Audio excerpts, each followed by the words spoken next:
Imagine a world where philosophers didn't just debate in academies, they shaped empires. In ancient China, two opposing visions for society clashed for 5 centuries. One preached moral virtue, the other demanded ruthless efficiency. This was the great ideological war between Confucianism and legalism. Their battle would determine who ruled China, how people lived, and what values would define a civilization for millennia to come.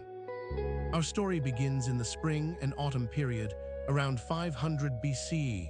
China was fractured into warring states, with constant conflict and social chaos. From this turmoil emerged a teacher who would change everything. Confucius, known as Kangzi, wasn't just a philosopher, he was a social reformer. He believed society's problems stemmed from moral decay. His solution: return to virtue through proper relationships and rituals. At the heart of Confucianism was Ren, often translated as benevolence or humaneness. This wasn't just kindness, it was the moral quality that made someone truly human. Combined with lei, proper ritual conduct, it created social harmony. Confucius taught that rulers should lead by moral example, not force. Govern the people by regulations, keep order among them by chastisements, and they will flee from you, he warned. Govern them by virtue, and they will keep their self-respect. But as Confucianism spread among scholars and nobility, a very different philosophy was brewing. While Confucians saw humans as perfectible through education, legalists saw them as inherently selfish creatures needing control. Enter Shang, the first major legalist thinker. Serving the state of Qin around 350 BCE, he implemented radical reforms. His philosophy was simple: people respond only to clear rewards and harsh punishments. Shang created a system where every aspect of life was regulated. He organized society into mutual responsibility groups. If one member committed a crime, all were punished. This created constant surveillance and fear. The results were dramatic. Qin transformed from a backward state into a military powerhouse. But Confucian scholars were horrified. They saw legalism as destroying the moral fabric of society for temporary gain. The debate intensified with Feizi, the greatest legalist theorist. Writing around 250 BCE, he systematically attacked Confucian ideals. Rely not on men becoming good, he wrote, but on the fact they cannot do wrong. Feizi argued that morality was unreliable. Even a virtuous ruler might have weak successors. Only clear, harsh laws applied equally to all could ensure stable government across generations. He used a powerful metaphor. The ruler should be like a mirror, reflecting reality without emotion. Personal feelings had no place in governance. This cold rationality defined the legalist approach.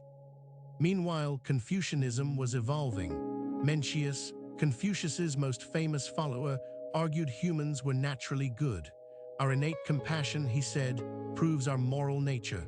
Society just needed proper cultivation. Another Confucian, Zunzi, took a darker view. He believed humans were born selfish, but could be educated to become moral. This brought him closer to legalist thinking about human nature, though he still valued ritual over law. By 221 BCE, the debate moved from philosophy halls to battlefields. The Qin state, thoroughly legalist, conquered all rival states. China was unified for the first time under Qin Shi Huang, the first emperor.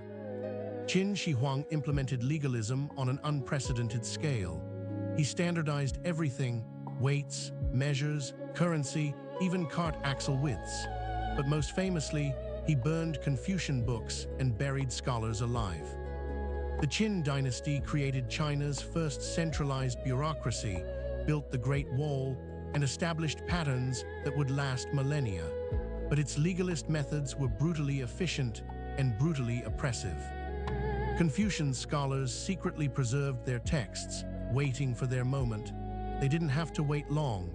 The Qin dynasty collapsed just 15 years after unification, following Qin Shi Huang's death. The rebellion was partly a reaction against legalist harshness.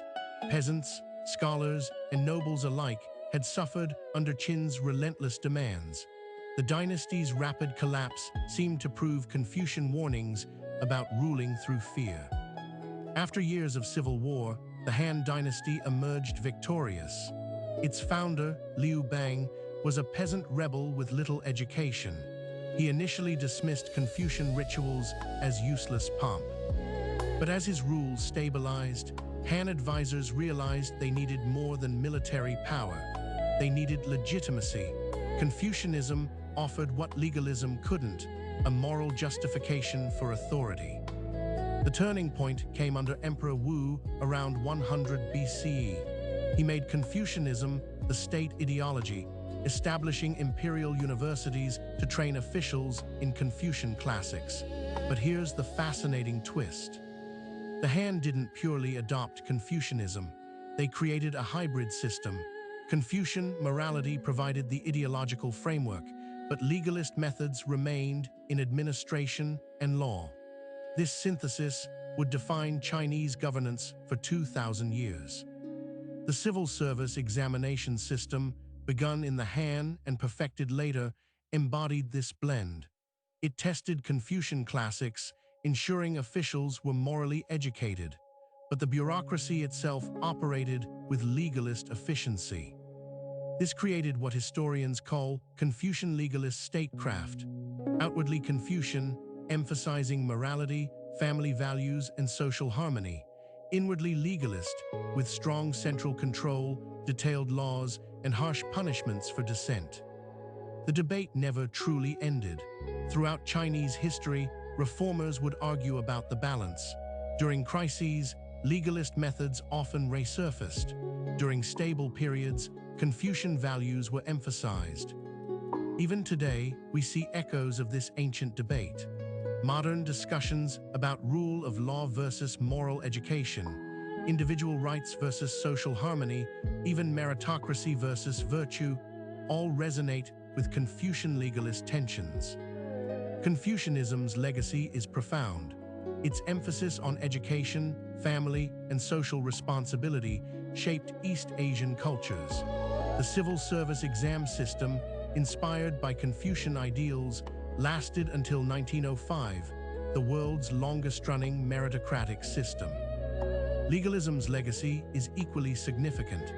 Its concepts of standardized administration, equal application of law, and state control of economy influenced not just China, but administrative systems worldwide. Even the Qin's book burning foreshadowed modern censorship debates. So who won the 500-year debate? In a sense, both did. China developed a unique synthesis, the moral framework of Confucianism with the administrative tools of legalism. This combination created one of history's most durable civilizations. But the tension remains alive. Every society grapples with similar questions. Should we trust human goodness or control human nature? Build systems on virtue or on law? Pursue harmony or efficiency?